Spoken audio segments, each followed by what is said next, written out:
The British Broadcasting Corporation has been embroiled in yet another giant racism scandal. If you missed the story, Radio 5 Live presenter Nihal Arthanayake revealed that his terrible experiences at the national broadcaster left him struggling with his mental health. The situation is really affecting him, he explained. So what happened exactly? Did a group of colleagues show up to the BBC canteen holding aloft pictures of Tommy Robinson, chanting, "England till I die"? Was Mr. Arthanayake told to go back where he came from? No, the allegations made by Mr. Arthanayake are far more serious even than that. In a shocking statement to the Journalism Diversity Fund conference at BBC Media City, he explained that his mental health problems are down to the overwhelmingly white working environment he is forced to endure on a daily basis. "It's really affecting me that I walk in and all I see is white people," he added. Arthanayake further explained that when he raised the problem, his colleagues' response was often to say that they were not being racist. Can you believe it?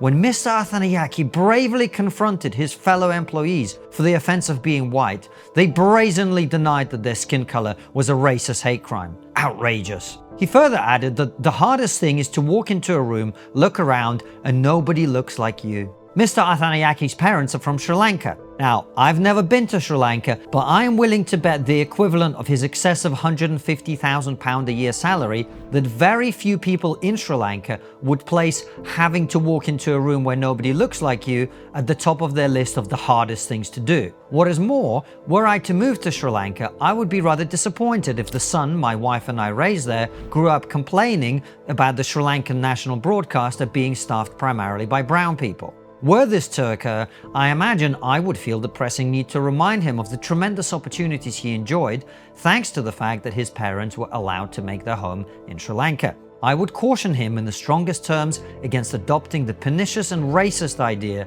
that people should be judged on the color of their skins rather than the content of their character. I might even suggest that if he's so uncomfortable with being surrounded by brown people that it is affecting his mental health, and perhaps Sri Lanka is the wrong country for him, and he may wish to consider following my example by moving to a country that is more to his liking. I would also not be surprised if his racist remarks were badly received by the public and resulted in some sort of formal statement from his employer, the national broadcaster, distancing itself from his comments, given that it is funded, after all, by a lot of ordinary Sri Lankans of the skin color that makes him so uncomfortable.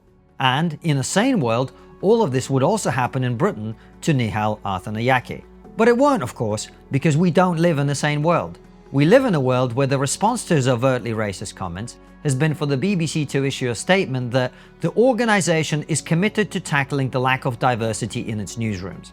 In other words, the BBC agrees with Mr. Arthanayake that there are too many white people working there.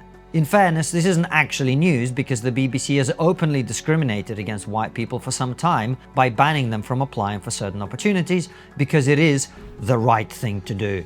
I take no pleasure in chronicling the now inevitable and entirely self-inflicted death of what was once an organization that was truly the envy of the world and the gold standard for public broadcasting. My grandfather freed his mind while living under Soviet totalitarianism by listening to BBC World Service. A neutral and journalistically excellent public service broadcaster is a wonderful thing to have. And there are still many great journalists at the BBC, but the machine itself has become corrupted as a result of flooding the organization with woke graduates and a never-ending obsession with diversity over merit. I wish it could be saved from its own suicidal tendencies.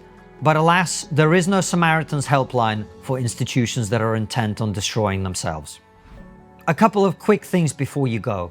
First of all, if you enjoy these videos, you should know that they're available much earlier on my Substack. Head on over there now and subscribe. Secondly, let me take a minute to recommend a longevity supplement by Verso. In our recent interview with Tim Urban, he said, "We should be talking about longevity and longevity science." Researchers like the biologist David Sinclair have recently made some fascinating discoveries on how to mitigate or even slow down aging altogether. And that is why I'm using Verso. Verso is a company that translates these incredible scientific breakthroughs into products that hold the potential to increase your longevity.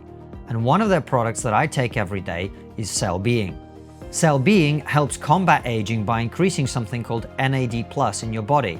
Now, NAD is arguably the most important molecule in your body. High NAD levels improve your metabolism, repair damaged DNA, and increase energy production in your brain, immune system, and your muscles. But as you grow old, your body's NAD levels go down, and you can't take NAD as a supplement because it's too big for your cells to absorb. That's why Verso Cell Being contains NMN, resveratrol, and TMG.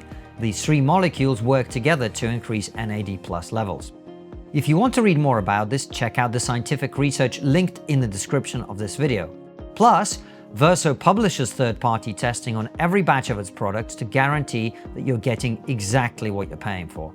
So if you want to join me, you can get 15% off by going to ver.so. That's ver.so, and use our code TRIGGER to save 15% off your order. And if you enjoyed this video, then make sure to watch this other one where I explain why the world makes less and less sense every year.